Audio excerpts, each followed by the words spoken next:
हरे Krishna Bhagavad Gita chapter 2 श्लोक 18 श्री भगवान उवाच अनंतवंत इम देहा नित्यसोक्ता शरीरिणा अनाशिनो प्रमेयस्य तस्माद्युध्यस्व भारतः।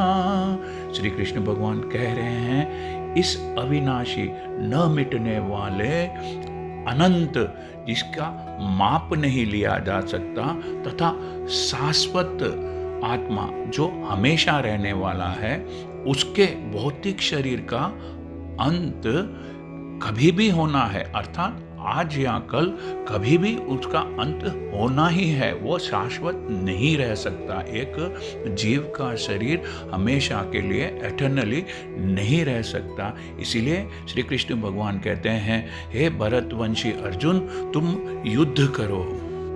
Shri Krishna says only the material body of the indestructible, immeasurable and eternal living entity is subject to destruction, but soul never dies. Therefore, fight, O descendant of Bharata, you fight the war.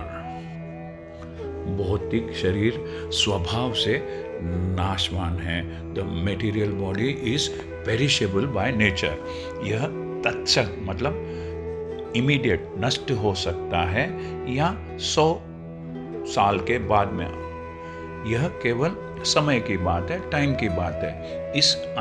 इसे अनंत काल तक मतलब unlimited time तक बनाए रखने की कोई संभावना, कोई पॉसिबिलिटी नहीं है। किंतु आत्मा इतना सूक्ष्म है, इतना छोटा है कि उसे शत्रु देख भी नहीं सकता, मारना तो दूर रहा है। जैसा कि पिछले श्लोक में कहा गया है, यह इतना सूक्ष्म है, इतना छोटा है कि कोई इसको मापने की बात सोच भी नहीं सकता है।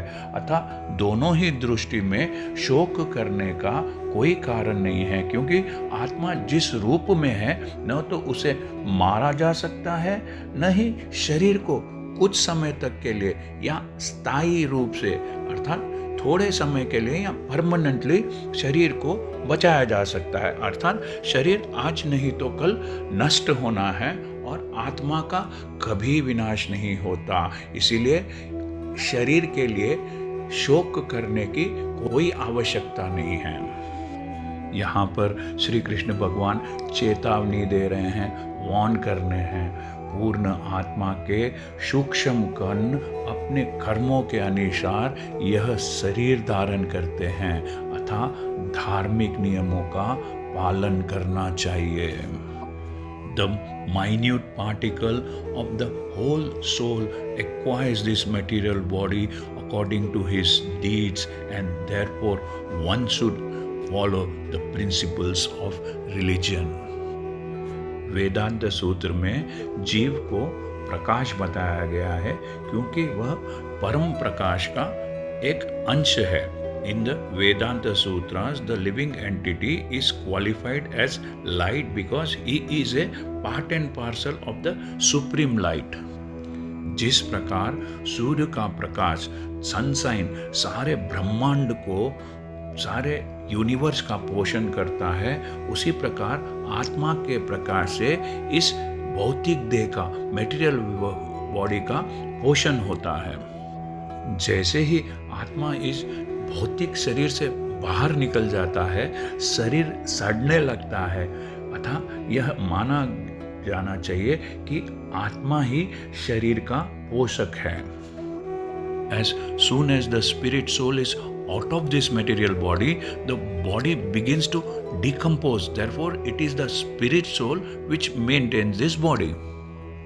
शरीर अपने आप में महत्वहीन है, इसलिए अर्जुन को उपदेश दिया गया कि वह युद्ध करे और भौतिक शारीरिक कारणों से धर्म की बलि न होने दे।